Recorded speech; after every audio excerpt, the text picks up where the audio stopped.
Hey everybody, Invisiblekatana here with my review for the season finale of Ahsoka, part 8 if you like, The Jedi, the Witch, and the Warlord.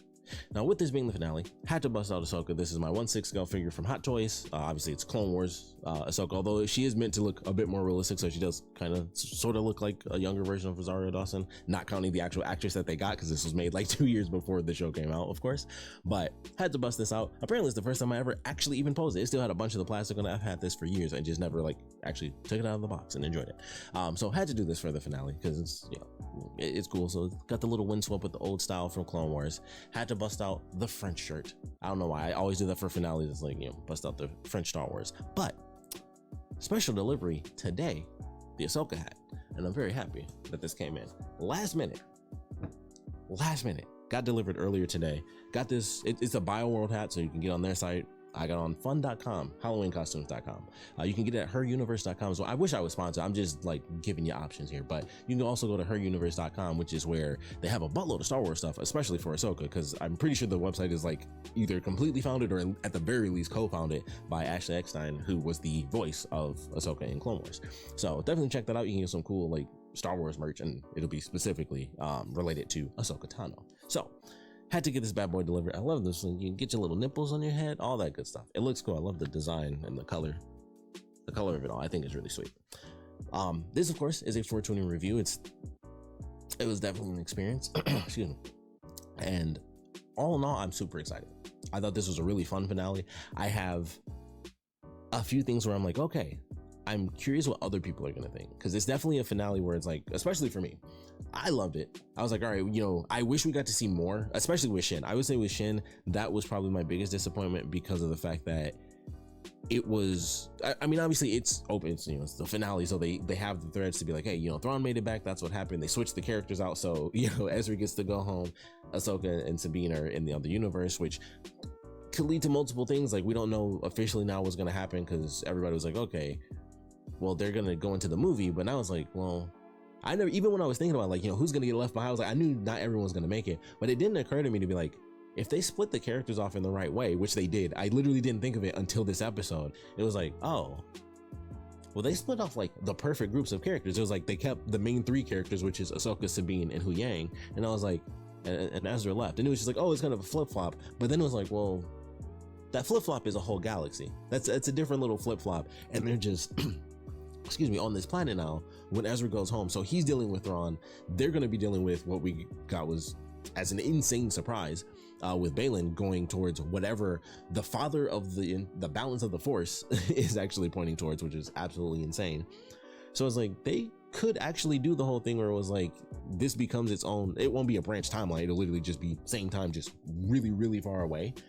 But I'm curious if that's how it's gonna go now, because like, is Ahsoka season 2 just on the planet? Does Ahsoka season 2 split between the things? Obviously we still have the big question of the movie, and it's like, well, something, and I think I mentioned this in my last review, something has to happen before that movie. Like, that movie stuff just kind of came out this year, so it was like, that's not gonna, that movie won't even exist, or it won't be finished at least for like maybe 3 or 4 years at this, at least, and that's if they're actually already doing stuff.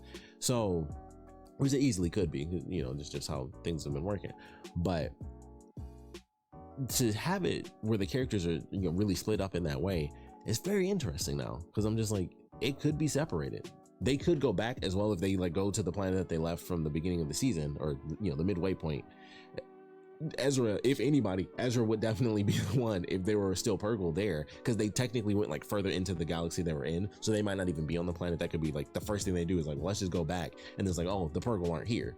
And then it's like, you know, how long do you wait when you got Thrawn out there and he can do anything? Like, you can't just be sitting around for a month and be like, all right, a Purgle might show up, but Thrawn's out there, you give him 30 days, you're dead. Like you can't do that. So he's like, but evil Batman. It's like prep time. It's like, you got to keep moving with him. So they don't have time to wait for that. They're going to be busy fighting against Thrawn, and then Ahsoka, Sabine, and Hu Yang are going to be off dealing with Shin, who I assume based on the way she did it was like, hey, I got a lightsaber, none of you do. Master, I'm the leader here now. I'm pretty sure that's what that was. That was just like, she didn't have to drop the mic, she just held it up and was like, this is it, it's me now. So I assume that that's her thing. She's going to lead them, which I feel like is going to make her do exactly what I figured, which was go further towards the dark side of things, because that's just how they already made her character seem. And you never know, the whole thing is about balance, and they could still pull that off even with her character, especially if Balin ends up becoming the balance of the Force. If he takes over for the father, which potential and stuff like that, it's utterly insane. So there's so many ways they could go, and it's definitely crazy. And actually leading up to it, of course, I will eventually go through, I don't have my notes this time, I was just watching it, but I'll actually go through like the beat by beat stuff, because we are not skipping over the fact that Morgan Elsbeth unfortunately died. I'll say that right now. This episode made me go like, I can't wait to see her next, and she's dead. Well, that cool green flame katana you had was sick for at least this episode. It was very nice. She did cut Ahsoka's one of her lightsabers. I would assume it was the Shoto, which would be the shorter one. She did cut one of the lightsabers though, and now Ahsoka is down to just one saber. And I thought that was interesting. And I was like, I don't know how much I really like that, because her whole, the whole thing is the dual wielding. I don't know if that just has to do with like, them always going into it, or how they're gonna play around with that, because I'm like, there's so many times they could just make it where she only uses one, but it was really unfortunate. But it's also going to be exciting to see, just to see her character develop in that way. I still, it's a personal thing, I could be 100% wrong.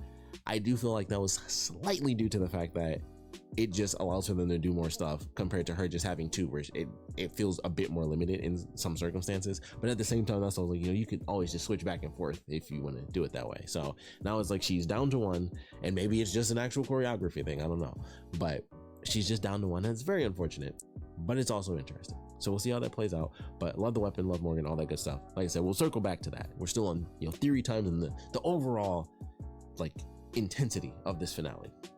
And then with said intensity, we got Force stuff with Sabine, all that good stuff.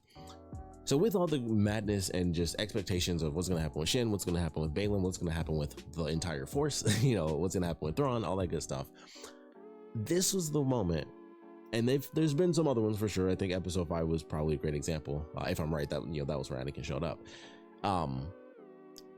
This is another one of those great examples of like, this show, I'm so curious what the perspective is for people who didn't watch Clone Wars or Rebels.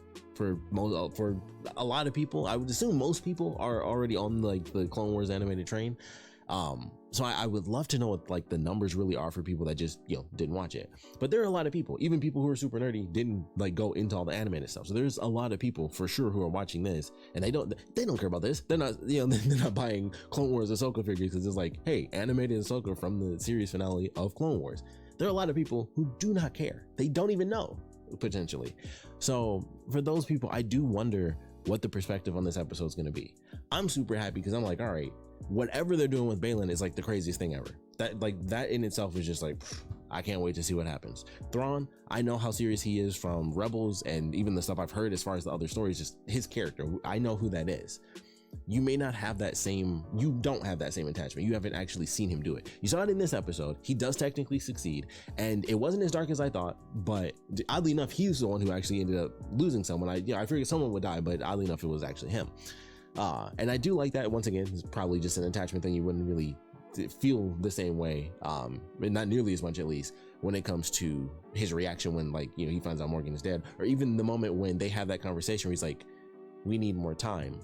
And then there's like this long pause after she's like, I understand, or there's a long pause before she says I understand, but there's a little bit a shorter pause after she says that, where for his character, like, it's something that just doesn't happen, but you can see, and just the way it was done, I was like, this is cool, because he cares. For him, it was like, this effing blows. It's not just a tactician type thing. Like, there's moments which they'll probably show a little bit more. He does show that he cares about a lot of different things.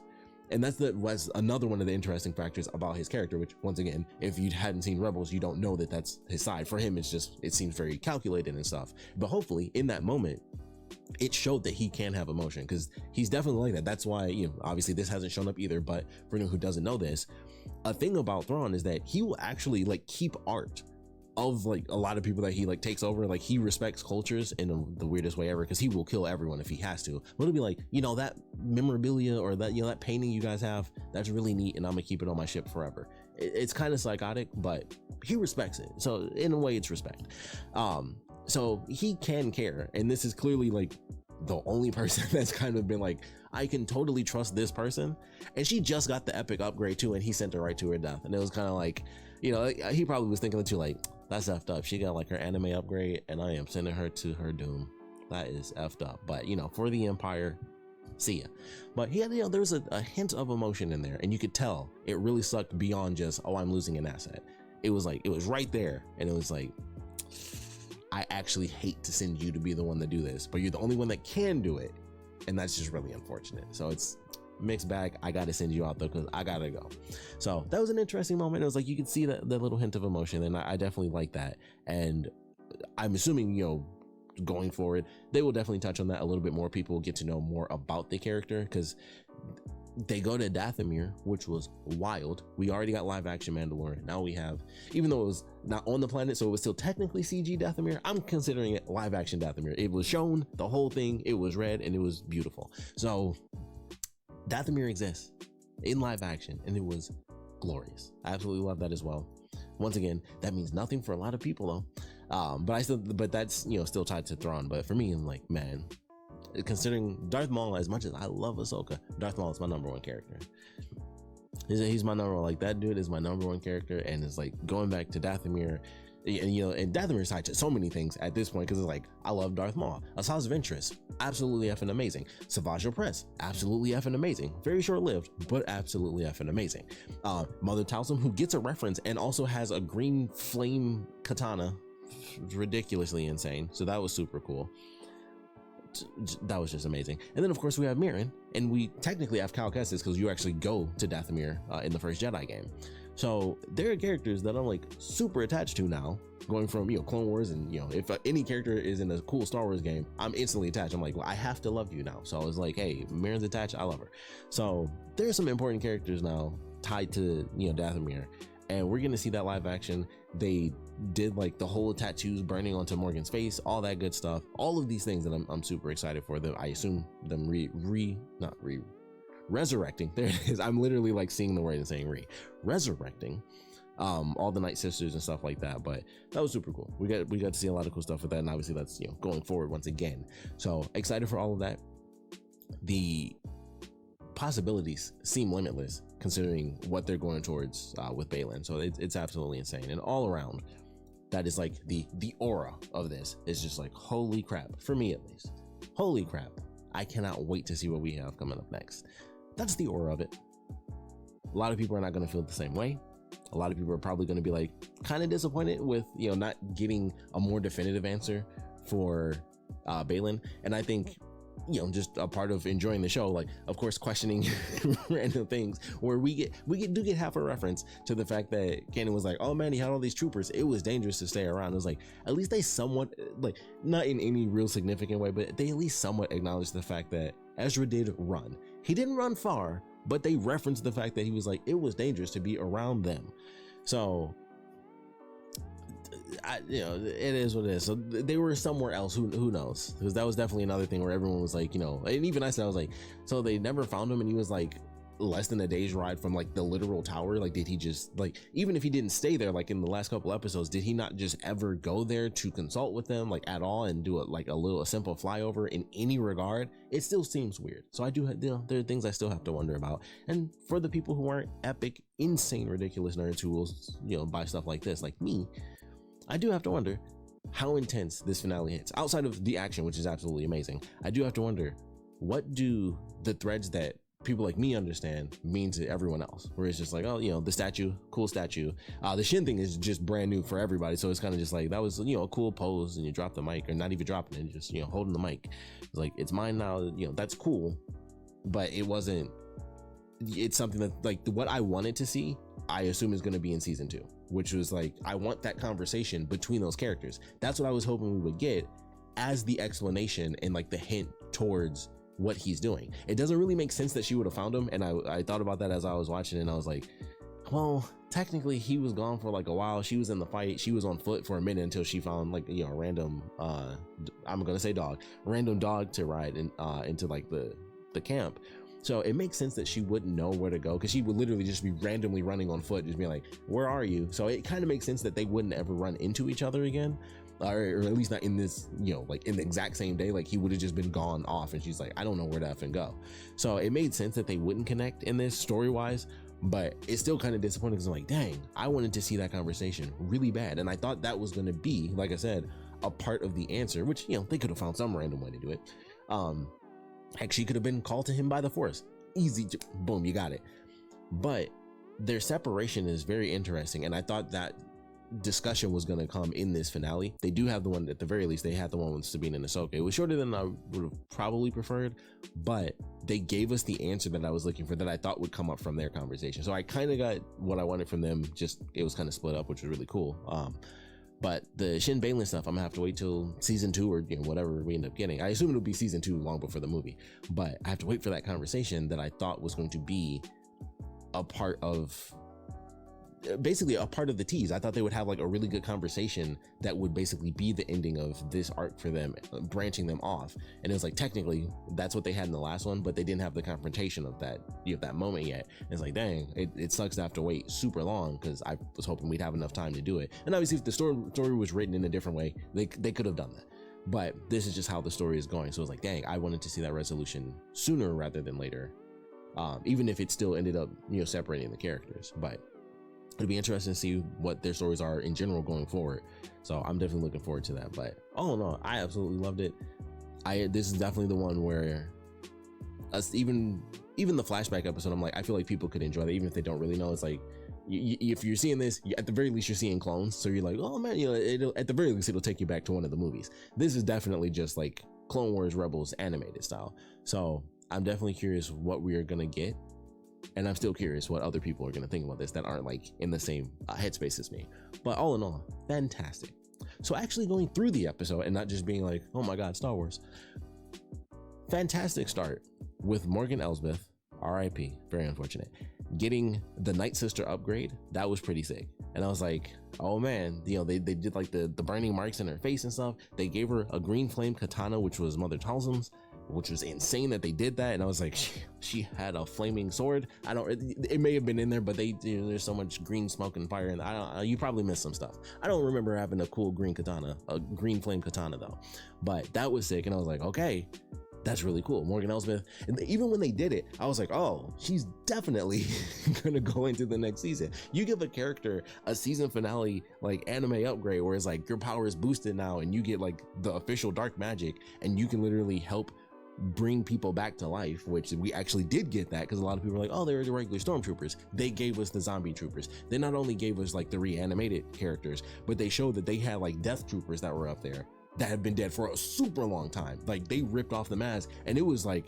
it was a husk underneath, and it was like, oh, this dude's been a zombie for a long effing time. He didn't just die downstairs. He's been dead forever. Like these two dudes have been dead. So they had characters like that. I don't know if they ever showed those death troopers at any other point, so I'm gonna go back and check that in the older episodes, because that would be really cool if they were there somewhere and we just weren't looking for them. I don't think that was the case, because even when they first showed up, I was like, holy crap, they have like death troopers, because their armor wasn't clean, so it was more like matte black, and I was like, that's actually pretty cool to see that, especially with the red and gold and stuff. So I was like, okay, you know, as far as I was concerned, I was like, this is the first time I've ever seen these two, you know, pop up. It would be cool, and technically they could just throw it in digitally if they wanted to, but it would be cool to go back and be like, oh, they were somewhere in there. They were just like, you know, at branch spots or, you know, whatever, posted up, and that would be really cool. I don't remember seeing them though, because Death Trooper outfits are, you know, really different. They're black, not white. So regardless of whether or not they were in other episodes, they looked really cool. So I was happy to see that for sure. But her getting the upgrade was absolutely amazing, and it sadly it made me really hopeful, because it definitely made me get to a point where I was like, all right, we already saw her take on Ahsoka in Mando season 2, and it was like she, you know, had a Beskar staff. Now she's got a magic weapon to fight against a lightsaber, and I was like, that is so cool. First time we've ever had that live action, a actual Star Wars magic weapon went up against a lightsaber. It wasn't, you know, another version of a lightsaber in the darksaber. It wasn't Beskar, which can, you know, is just like one of the toughest metals, you know, in the known galaxy that can, you know, block a lightsaber. It was a magic sword with green flames on it clashing with a white lightsaber, and that's crazy. Like, it's crazy to think that is something we've had live action. I don't think we've even had that animated before. Once again, there's a buttload of episodes of Clone Wars and Rebels that, you know, I've seen. So it may have been in there somewhere, and I forgot that sword already existed, but I definitely don't recall that being a thing. because I feel like I'd remember a green flaming katana. I never forgot the dark saber. I don't think I'd forget that either. Just saying, like I would have been like, I know that weapon when it shows up, because that would have been number 2 under the dark saber. I can tell you that right now. Like a green flame katana is actually, it is number 2. That is not my second favorite weapon in all of Star Wars history. Like it just happened. It was created, as far as I know today, number 2, right under dark saber, green flame katana, Tulsim's blade. So that's how important that would have been had it existed, but I think it's brand new. I also don't know if they would bring it back. I know Ahsoka wouldn't use it because it's dark magic, whatever, but I was kind of like, you know, she cut the lightsaber, she cut like her shotode, her shorter saber. It would be pretty sick if, you know, balancing the force also helped her understand magic a little bit, like just at least just to use the weapon, and maybe it doesn't hurt her, burn her, you know, whatever. I don't think that happened because I don't remember any other point where they had a magic, you know, katana while, you know, floating around anywhere. So it's very unfortunate to see such a beautiful weapon be created and destroyed in the same episode. So RIP Darksaber, RIP Tulsim's blade. But absolutely amazing fight. And of course, you know, I skipped over a bunch of stuff since we're mostly talking about Morgan's thing, but you know, we'll get back to it, because before all of that madness happened, we had the very beginning, and it's Ezra building his own lightsaber, which was a huge thing in the last episode. I was shocked to see it. I was like, it would kind of make sense if he went to get Kanan's thing. You know, he just had the Kyber crystal. I think that was basically it. He had the Kyber crystal, he just didn't have the pieces. So I thought that was a cool way to do it. And he just starts off and he's building a lightsaber, and I was like, that's sick. And as soon as he was going through and Hu Yang is like, you know, like, hey, you know, use this, or, you know, methods and all that stuff, I was like, the emitter's too small. Like, it has to be like this thing. And I'm like, he's going to make one that looks like Kanan's lightsaber. And so, of course, he referenced the fact that it's like, you know, like, who's your master? And I think Sabine comes in and says, you know, it's Kanan Jarrus. It's like, oh, and he knew him by his actual name. That's why he said Caleb, which I assume would probably confuse a lot of people. I didn't think of that when I was watching. I was like, he called him Caleb. And like, that makes sense. I'm sure that a lot of people would be like, why do you call him Caleb? I didn't even think of that. So that's probably another moment where people got a little bit confused, because he just randomly switched the name, like, oh, you know, like, yeah, Caleb was this. And I was just like, yeah, Caleb. I know what that means, but a bunch of people were probably like, why do you call him that name? Like, that's like, what? That's weird. But I like that moment. I heard Caleb. It was Caleb Doom. So that was pretty sweet. And, you know, he says that he only, and of course he makes it where it's only ever happened one other time in the entire universe. And it was when he gave it to Kanan, and it was like, you know, I kept the other one in case he would come back. Hu Yang was in Rebels. I do not remember the episodes in any way, shape, or form that Hu Yang was in, because I didn't remember who he was as a character at all. He was also in Clone Wars at some point. He was in there. I literally do not remember him. He didn't show up that much. Obviously, he was a side character, but he does have like a crazy history that obviously I didn't know about at the time. But I thought it was funny. It was like, you know, I've only ever given this to like one other Jedi, so it was like, oh, I love how he just was like, you know what? I made the characters, F it, I'm gonna do it like this. 2 in existence, this guy and his apprentice, and, you know, boom, poetry, it rhymes. I was like, you know what? I'm cool with that. I'm totally cool with that. But it was fantastic. He builds his lightsaber. They go out. They just storm the castle. Ahsoka's like, you know, hey, what if we try the front door? I was like, okay, this is amazing, because we got 3 different color lightsabers. We got blue, which is personally my favorite. We got blue, we got green, and then we have Ahsoka with the 2 white sabers. And it was super cool. They go in, they're just deflecting and stuff. It's like, all right, you know, let them funnel in us, and then we'll start picking them off. They have a pretty cool sequence. I love the fact that Ahsoka was the leader, so everyone has their lightsabers out, and then Ahsoka's like, all right, Sabine, you're not that great. Blasters. And then it was like, all right, switch it up, and then like everything starts flowing a lot better for them, and it was super cool. I will say I didn't really like the deflecting a lot, because the way they had Rosario Dawson do it just seemed so set. Like, I swear she just kept doing like this spin where she would like spin it, and I was just like, it seems excessive. Like, I wish they just had her move faster and they just edited in more blasters, you know, coming at them, and just be like, hey, they're just constantly deflecting, and just make it look that way, because they would do it where she would do like a spin, and it was like, oh, you know, she deflected one, or, you know, it was just like boom boom boom. It seems so simple, and it was just like, it looked slow, especially because when they would hold on it, it's not like she was just moving around like this. It was like, you know, she would do like a spin and stuff, and I was like, I didn't like it. I thought the actual like combat was great, but when it was just her like moving and deflecting and stuff, I was like, yeah, it just feels really noticeable that it just looks kind of slow, because everything's in motion. And so I see all these people, especially with the way it's framed, it kind of makes her look slow in comparison, because it looks like, with her being the focus, the foreground is just a bunch of like, it's almost like bobbleheads just wiggling around, because it's the top of stormtroopers' helmets and stuff. So it looks like a bunch of motion, and then her just doing like this every little bit, it makes it look even slower because of the contrast of what's, you know, happening in the foreground with all the stormtroopers moving around.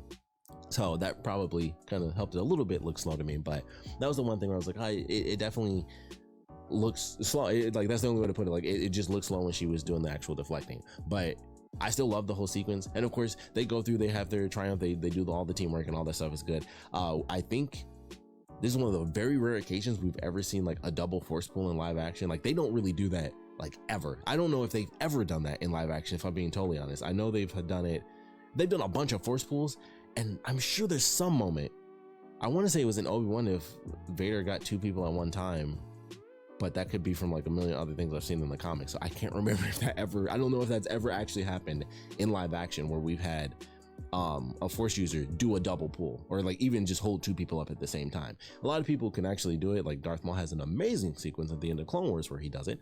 But I don't think we've ever really seen that in live action. I think we've seen like the push maybe, and I feel like even that was only really in this, not counting some of the stuff we may have seen in the movies, and all I can think is Attack of the Clones, so that was all droids and not actually them fighting real people or anything, and they certainly weren't doing any double force pulls or pushes during Order 66, no offense. So I think this might be the first time. I could be wrong about that, but they've done quite a few things just in this one season alone. They've done like quite a few things that have literally never happened in Star Wars live action. Heck, Sabine and Shin fighting with lightsabers is the first time 2 women have ever clashed lightsabers in live action.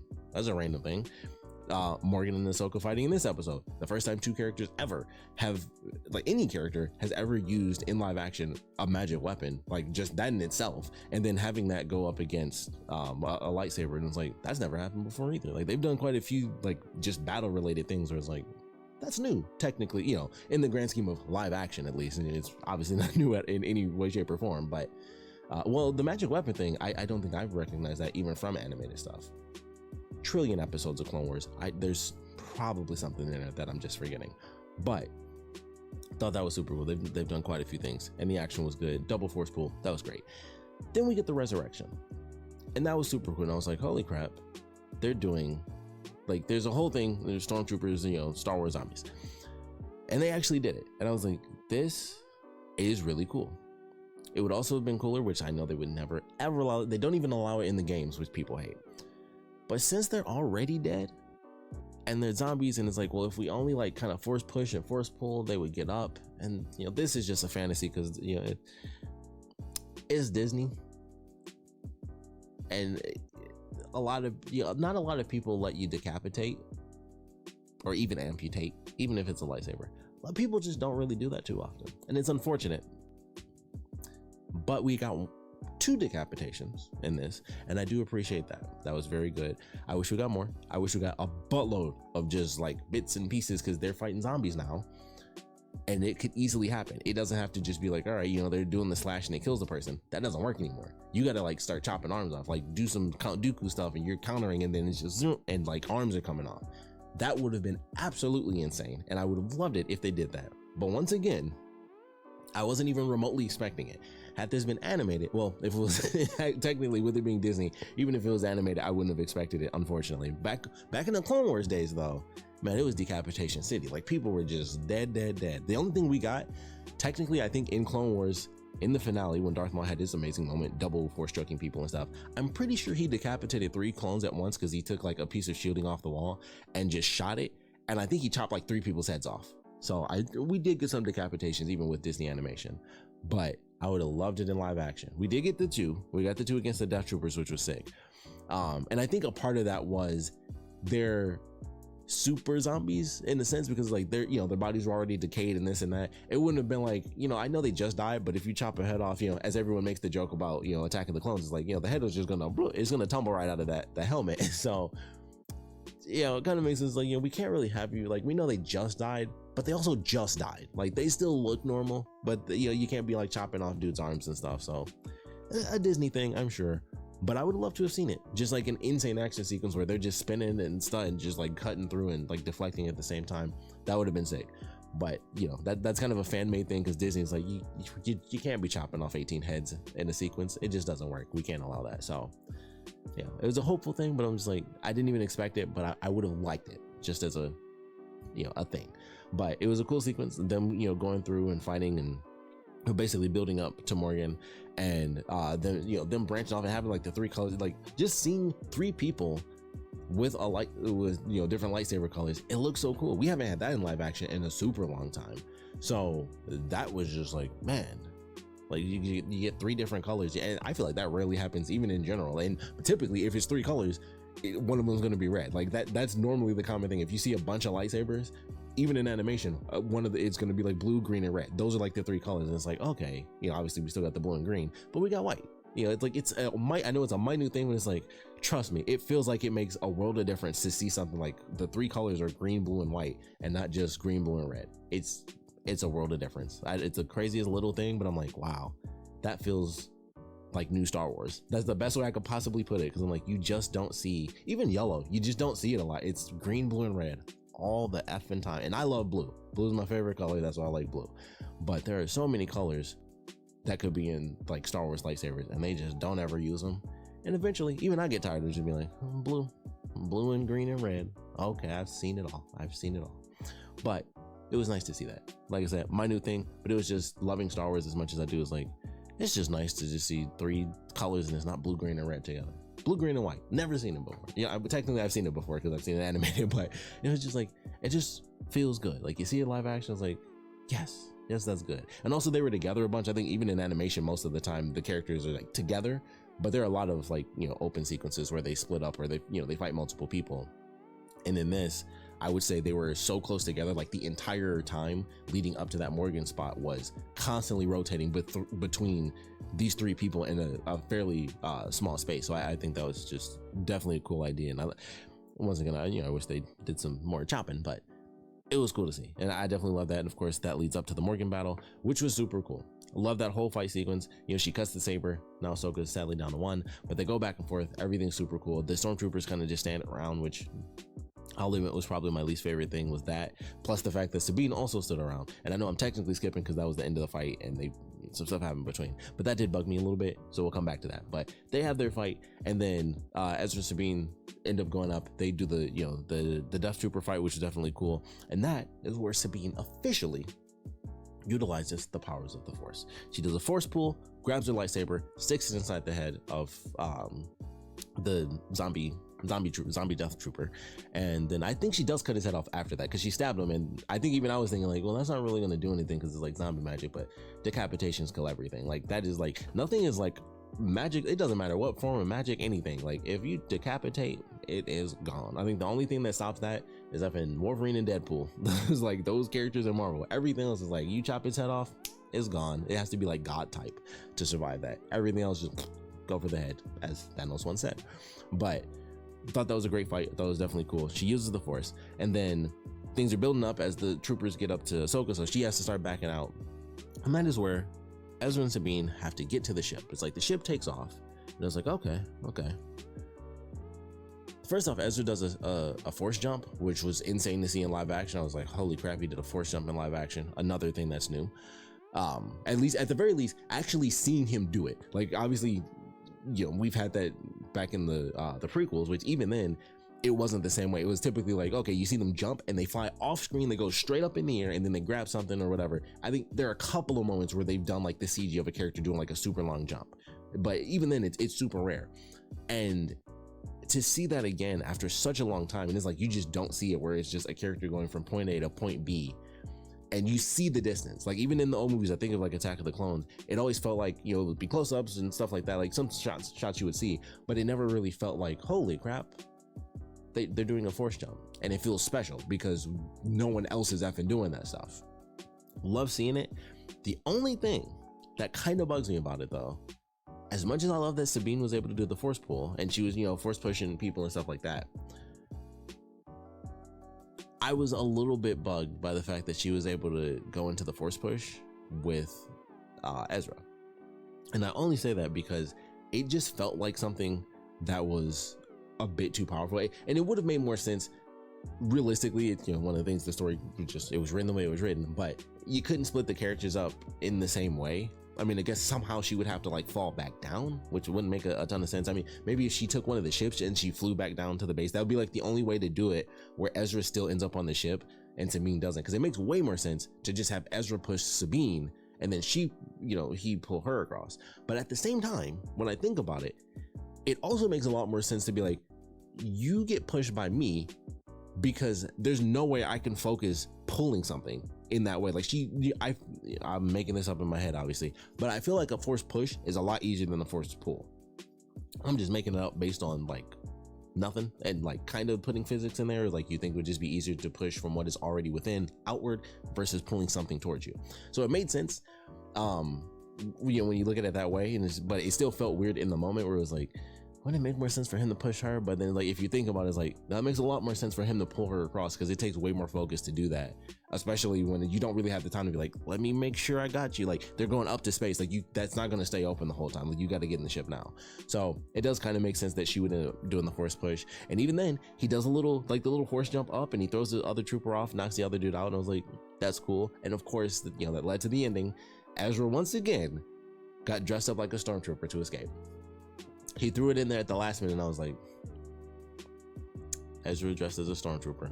Boom. Fantastic. It was just like, once again, a me thing. I know Ezra. They just be doing that crap sometimes. And it's like, he's got another helmet for his collection. Like, it was a Rebels moment. That's all it was. And it was just like, that's fantastic. Obviously he sees Chopper, he sees Hera. He still has not met Jason. I'm still looking forward to that. I was hoping, that was another thing I wanted from this. I wanted them to have Ezra up as a part of that conversation between Ahsoka and Sabine. And I skipped over all that stuff because that was stuff I wanted to see anyway. But jumping back a little bit to that conversation, we do find out officially what happened as far as what happened with between Ahsoka and Sabine that officially split them apart. We actually get it from Hu Yang. And I was like, okay, he explains it to Ezra. This is what happened.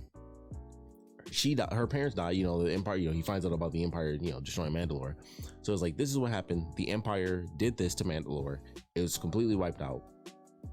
And then it was like, well, Ahsoka was scared. It was like, I can't teach her after she just lost her whole family because the Empire just bombarded the place. She's going to turn to the dark side. Like, I can't raise her with such power to be used in such a dark way. With everything she's seen, she can't be the person that failed Anakin and let him become Vader, and then be the person that taught Sabine and helped her become the next Vader. So it was like, she was kind of effed up in that situation, and it was like, I couldn't teach her. Like, she was not ready for that. So it was like, okay, that's a simple explanation. It was like, all right, she would have definitely turned to the dark side, and it totally fits. I think anyone could say that. That's probably one of the best things they did in this whole show, where you don't have to watch Rebels to understand that. From every single thing she did from episode 1, where it was like, oh, don't take the thing, I'm gonna take the thing. She did that. She did the Rebel stuff, no pun intended. That is probably the best thing that they actually put in the show, where it's like, you don't have to see Rebels. You can tell who Sabine is. That's who Sabine is. She does rebellious stuff. She does things that are not exactly like the way that they should be done. You can definitely be like, yeah, I can see Ahsoka being like, that's not gonna work. You cannot do that right now. So it was a simple explanation, and it made perfect sense. She would have fallen to the dark side, 100%. She's already a Mandalorian. A Mandalorian who's already a Mandalorian and then mad. You can't do that. Like, it's too dangerous. So it's like, that's a great explanation. So they solved that problem, and then they actually have Ahsoka and Sabine have the conversation where they, basically forgive, Ahsoka pretty much forgives Sabine. And they go through and they do a great explanation of that, because they use Ahsoka's time as Anakin's apprentice to be like, she understands now. She understands what she's capable of doing, and not just the bad stuff that has happened in her past, but the good futures that can be had as well. So it's like, all right, I'm here for you. No matter what happens, I got your back. Like, this is how this is gonna work. They did still split up, because Sabine said that, and I thought she was gonna agree, and then it was like, oh no, they did still split up. So I was a little surprised by that, because that was kind of a thing that they did a callback for, and then it was like, no, they don't have to do that. They needed to do that before, but now they're at a point where it's like, no, they can split up, and it's still gonna work out the right way. So I thought that was actually kind of interesting. But love the conversation. It was simple, but once we got the context, it was like, obviously they know the context already. So once we got the context, it was like, all right, the simple I'm sorry, and then especially Ahsoka being like, I know, like, I get it now. I've done stuff like that. I actually understand. And partly, I'm kind of there because I didn't have your back before to kind of help guide you through that darkness in the past. So I like that. I was like, all right, a simple resolution. They already know the whole story, obviously. We finally got our official answer. This is what happened. Makes perfect sense. But now they're coming back together. They got to have those resolutions, and they have that, and everything's great. Absolutely loved it. Then they get attacked, the ship gets down, and then we go through the whole battle. It's funny how fast it seemed that I skipped over all that stuff and just went like, they charged the castle, because that's what the episode is in my head. That's what it happened, like so fast. It was like, that's the episode, and they had a crazy battle. But they go through Morgan, force push, Ezra's on the ship. Sabine, once again, this is where we get back to the end of the Morgan fight. The stormtroopers stood around. I was like, they're putting on a show. Okay. Sabine also stood around, and even if it didn't end the way that it did, where it was like Morgan giving the villain speech, it was still Ahsoka by herself, and I would have been like, let me just whip out this blaster while they're distracted, and then I'm just gonna start laying into people, because that's like, it doesn't matter if Morgan wins. The stormtroopers or the zombie troopers at that point would still have just blasted her, because they wouldn't have died just because Morgan died. Like, that's a totally, like, they were already resurrected. That's a different magic. Like, it's not tied to her. If she dies, they die. It's not like that. She would have died, and then they would have been like, oh snap, she killed Morgan. Well, let's still kill her anyway. And Sabine was just kind of standing around in the corner somewhere, and I guess they just didn't see her either. Once again, gotta go with the logic. As much as I love it, I gotta ask these weird questions, like, why did they do that? That doesn't make sense that they would just stand around, and it really doesn't make sense that they're standing around, and then Sabine decides, all right, I'm not jumping up on the ship, I'm gonna stay and help my master. But then she kind of stands around for a bit, because it was like a minute. Like, they did a couple of moves, they were doing some flips and this and that, all looked great. But I'm like, that was a decent chunk of time. Where did Sabine go? Oh, she was standing right there the whole time. That's weird. It just doesn't work, logically speaking. But aside from that, the action was cool from it. Like, it didn't make sense, but of course they had to survive. It was definitely a plot armor moment. But they have to survive, and then Sabine starts fighting, and she's pulling out the blaster stance from Jedi Survivor, and I was like, yes, please, more of this. So that was really cool to see her kind of spinning around and going back and forth and shooting and hitting with the saber, excuse me, and even doing like some force deflecting. Like, she did a couple of spins behind her back, and just boom, she's like, really tapping in. And that is another thing where I'll say, like, I feel like she tapped in a little too much. I still wish that she struggled a little more, but like, she was, she started doing like multiple force pushes, and it was just like, it was nothing. And I was like, it felt too quick. Like, for the build-up that they had, her even grabbing the saber, I was like, okay, that's fine. And she still has to focus on it, and it's like, moments of duress and stuff like that. Like, it literally could have been an Empire Strikes Back moment. Like, Luke did that, and he had to focus, but that was something he had to focus on because he didn't have enough training yet. And it was like, oh, it could match up with that, where she had training, but that's like the only thing that she was able to pull off. Like, I did a force pull, but that's about it. And maybe you could do a force push because you could expel it, and it's like, all right, I could see that happening, but she was super duper tapped in. So I felt like if it was less, because I feel like she did it more than once. If she did like one force push, because she pushed like 3 people, so there was another moment where it was like, seeing multiple people get hit by it. But she does like a triple force push, and that was after she did the spin behind her back, and it looked like she basically just flicked her fingers and like sent them flying. And I was like, oh, she did like a behind the back force push. And I was like, okay, it seems a bit too proficient for her to instantly just be going through. Like, her doing blaster and saber, I felt more attuned with. I was like, okay, that works because she's tapped in a bit more, so it's easier for her to kind of have both sides together. Like, she's finally tapped into being able to use the saber and use a blaster at the same time. And then they didn't have to add the force powers on top of that. I felt like that was a little bit extra, because her just being able to move like that, in the world context of Star Wars, I should say, that already shows that characters are being more attuned with the Force. Like, that's kind of a part of the whole story. Literally, there's a whole episode of Obi-Wan, like the episode everybody hates actually, but that whole episode, the point of that was like, here's Obi-Wan realigning with the Force, and all it was is him just moving the lightsaber better, and you could see that. And it was like, that's all it had to be for Sabine. She didn't have to have behind the back force pushes. It looks cool, I'm not hating on that, but it's definitely one of those things where it's like, oh, I wish that it was slower, because I want that part of her. I mentioned this before, especially with Ezra before he built his lightsaber. I love the fact that they have characters that can't do all the different things. I was really hoping that they would never let her do a force push or force pull, and it was just kind of like I can't remember the character's name actually. No, I forgot it. It's like Inuit Chinwei, something like that. Chiweet Inway from Rogue One, but Donnie Yen's character, that's what I'm gonna go with. I thought it was gonna be like his character. The Zato Reach thing, they'll have to bring that back next season. I thought they were gonna wrap that up in this actual season. That's gonna be a sensory type move, blind samurai deal.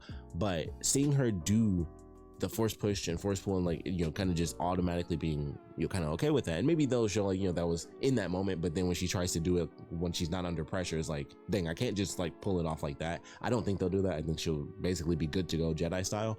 But I was really hoping that she would be like super weak in those things, and maybe she can be, but she did a triple force push, so she's not that weak. But I was hoping that it would be like she's not good with the physical side of things. It was just going to be sensory to combine with her Mandalorian side. And I was like, she's going to be cool for sure. Like, it's going to lead to some amazing fights without a doubt. But I wouldn't mind if that was like a build up for like another entire season before she's able to like actually use the force in the middle of battle. Like, she's using it to sense things, but before she can like force push and force pull and all that stuff. I wouldn't have hated if it was like an entire extra season before she got to that point, just to show that development of her character, and also for her to just be different, like be in between, where it's like, you know, she uses more of the Mandalorian side with the lightsaber, you know, just like Ezra just using the force. I like seeing different sides of that, where it's not just someone who knows the force, and obviously, like I said, she'll still use her Mandalorian stuff without a doubt, but I would love it if it was like the challenge is she's either, at the very least, if she's like just super weak with the force push, or she can't even push, or she's still practicing force push and pull. It's just, you know, a moment of stress, she was able to pull it off. It's like, okay, I tapped in, but now I really got to work on it. But she was, like I said, just deflecting, blasting, sabering, all that good stuff, force pushing.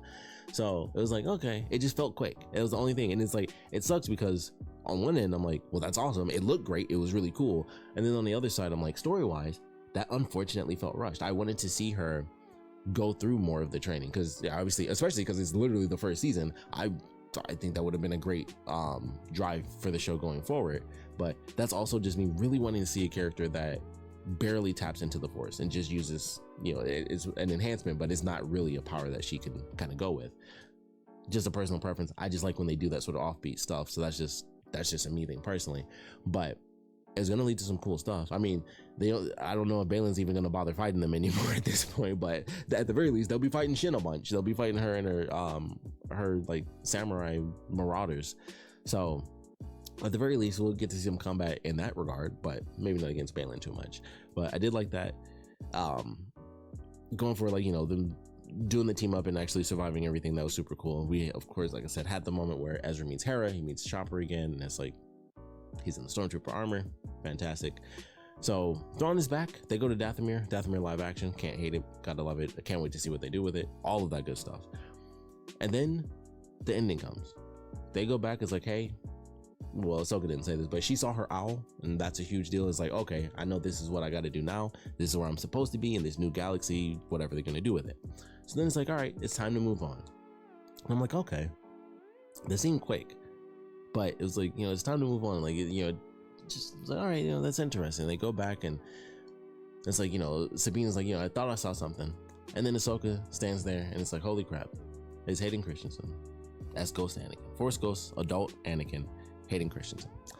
And it's like, all right, everything that happened, all the stuff they did, the whole journey, Ahsoka, like, just having said, you know, it's time to let go, which I thought was like a slightly odd line in that moment. Like, you know, it's super, like, you know, it's the whole galaxy. Like, I know you're, you know, tuned with the Force and stuff, but then it was like seeing Hayden Christensen there. It was like, oh, it's like, this is the next chapter of Star Wars. Technically, we have the sequels, but of course, you know, that's its own thing. This is still our current next chapter, we'll say. We got like 30, 40 years anyway. There's a lot of stuff to do in between there. This is our next chapter in Star Wars.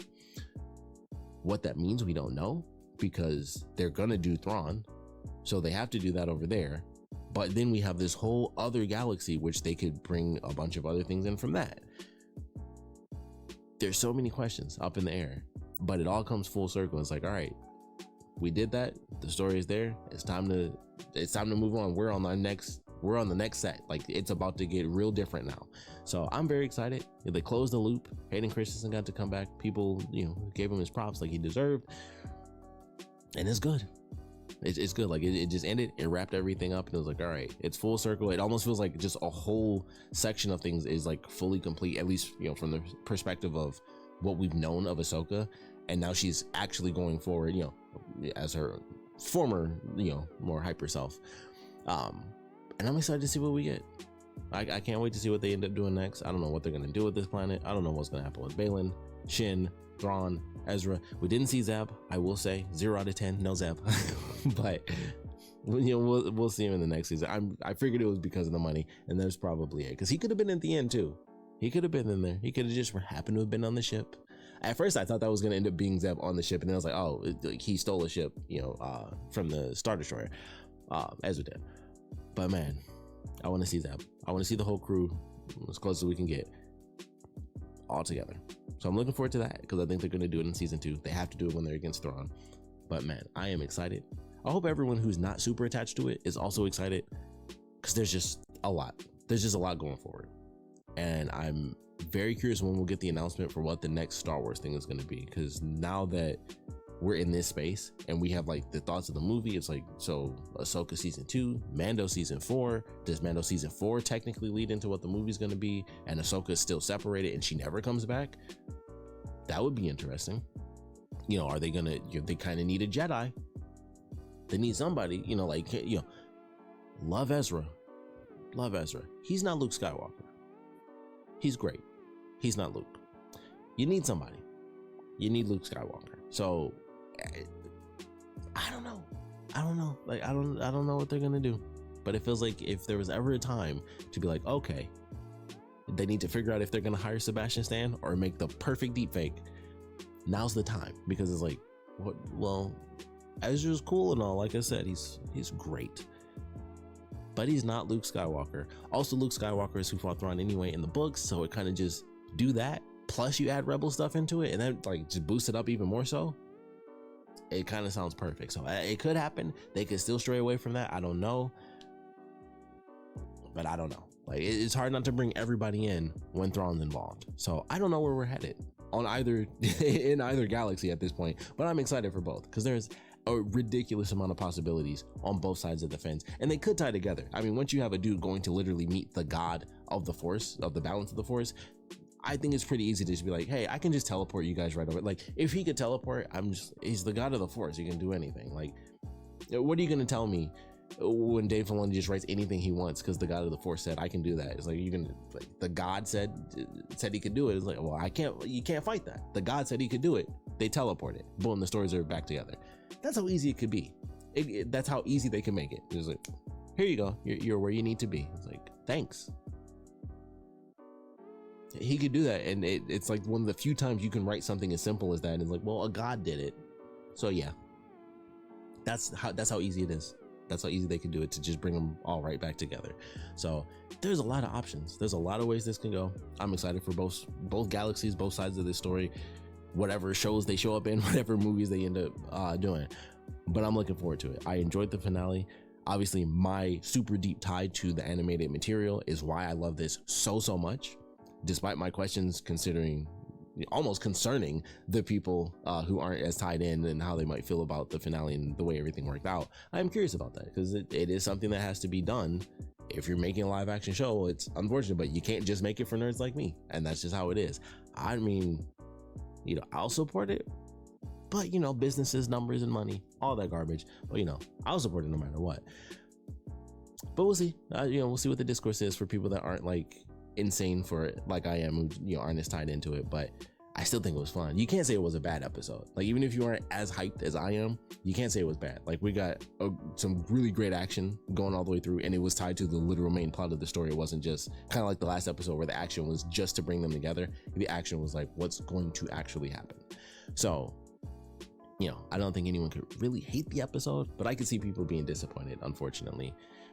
Even with people like me, where it's like, I love that we got the answer. It is the father of the god of the Force, the balance of the Force, calling to Balin. But man, I wish it was done in almost a deeper context where we got that answer to understand, what he's going to. Heck, I don't know if he already wrote it, but I'm like, I would have liked a hint to even understand exactly where he's going. Is he going to the place that was in Clone Wars? There's so many questions. There's so many ways it could go, and it's just like I just want to know right now. But I loved it. Obviously, would love to know what you guys thought about it. So please put your comments down in the comment section below. Let me know your favorite parts about it, least favorite parts about it. Obviously, there's it could almost go anywhere. They're meeting the god of the balance of the Force. But I would love to know your theories, what you guys would like to see. I will say there's half a second when they were doing the resurrection for the troopers, half a second where I genuinely was like, what if Darth Maul showed up? Half a second, I swear to God, I was like, they could do it and I'd be cool with it. Didn't happen, but half a second there, I was just like, what if? So wanted to randomly mention that because they were going around the things. I thought they were going to do like a crazy reveal behind one of the pillars, and it was just going to be like someone was going to be in the middle. I genuinely thought that just from how it was rotating. I was like, they're going to do like a digital wipe, and something's going to be in the middle when they come back from behind one of these pillars. They didn't do that, but 100%, I was like, they're in a formation. They're going in a circle on the outside of the thing, so you can't see everything as you like cut through the blocks. I'm like, something's about to pop up. It was still an epic resurrection moment, but it wasn't Darth Maul. So just wanted to throw that in there. I had that in my brain for half a second. Just from the sheer visual, I was like, this is how you do that when you want to do like a instant reveal. It's how you do it. You do the wipe reveal. No reveal, unfortunately, but that was in my head. I wanted to point that out because that was my Darth Maul moment for the whole episode, where I was just like, Darth Maul maybe? Sadly, no Darth Maul. Darth Maul later? I won't hate it. Just saying. Gotta love Darth Maul. But like I said, I want to know what you guys thought about the finale, the show as a whole.